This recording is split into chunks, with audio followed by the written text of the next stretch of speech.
Howdy friends, welcome back.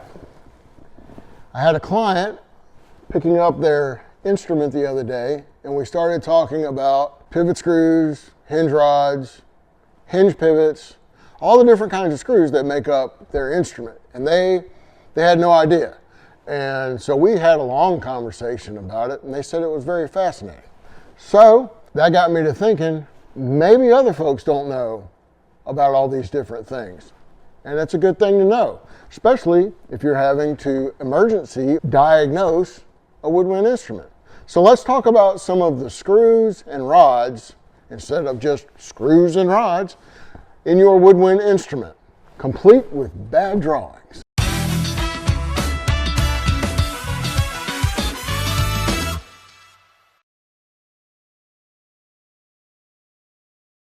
So here you can see that we have all kinds of screws and hinge rods. And I tried to get as big as I could, as large as I had, so that they would hopefully show up a little better.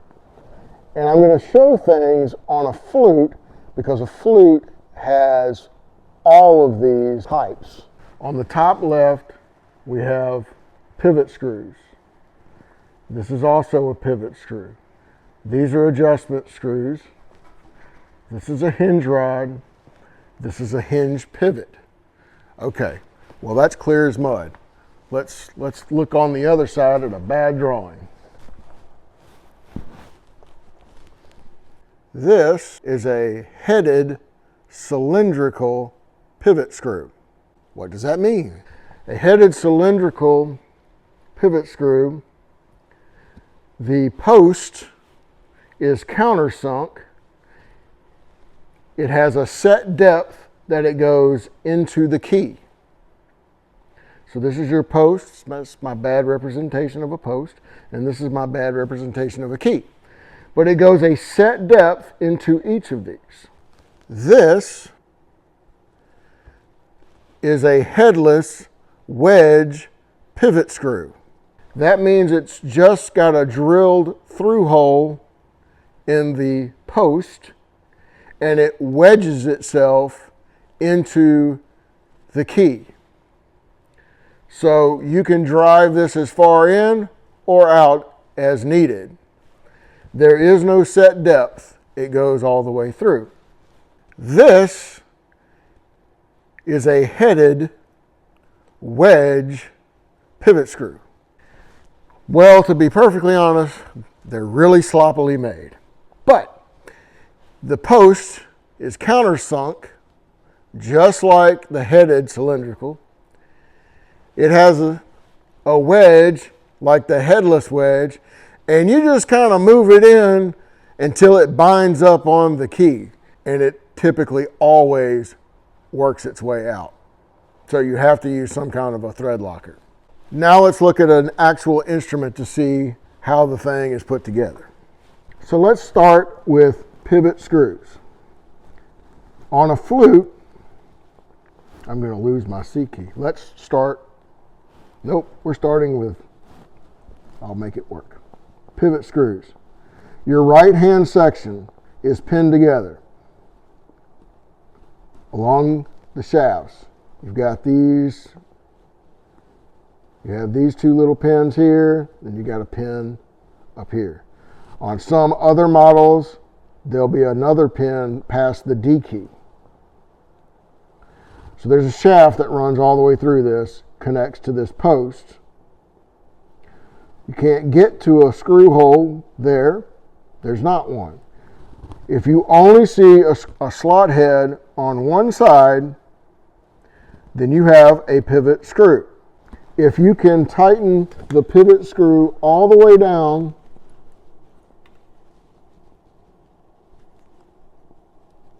where it locks, and the F sharp, for example, still works, you know that you have a cylindrical and not a wedge. Because a wedge is going to go to a certain point and then it's going to stop. Remember? It's going to wedge itself up. A headed cylindrical was set all the way inside. So on this particular Yamaha, that is a cylindrical pivot screw.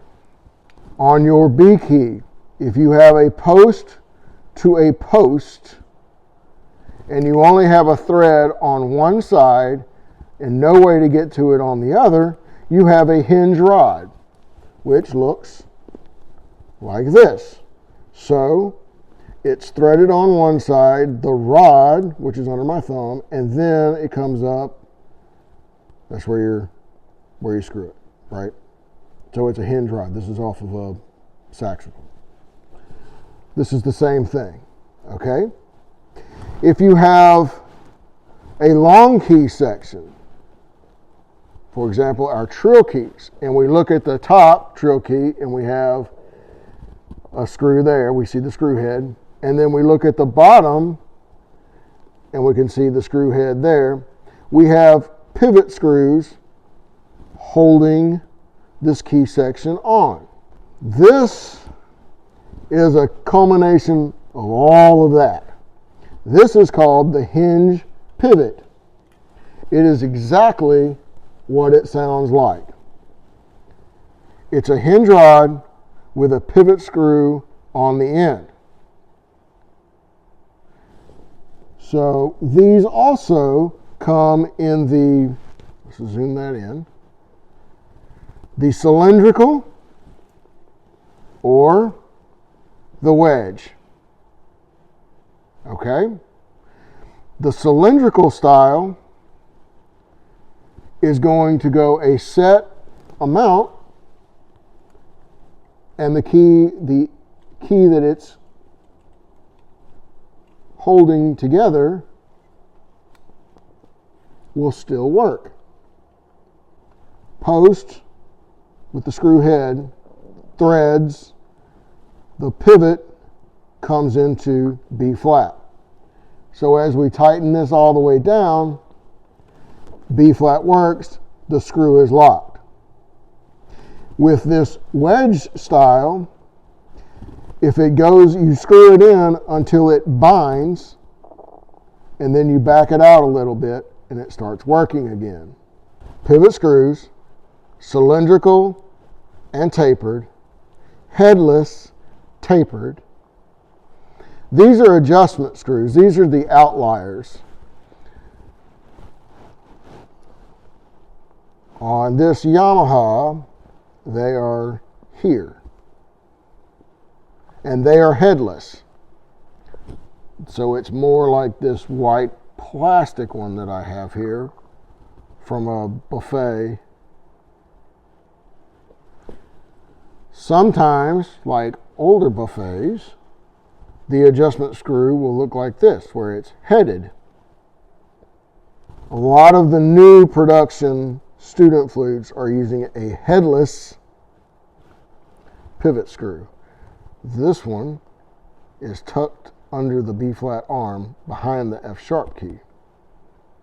Sometimes they will be located on the back of the instrument,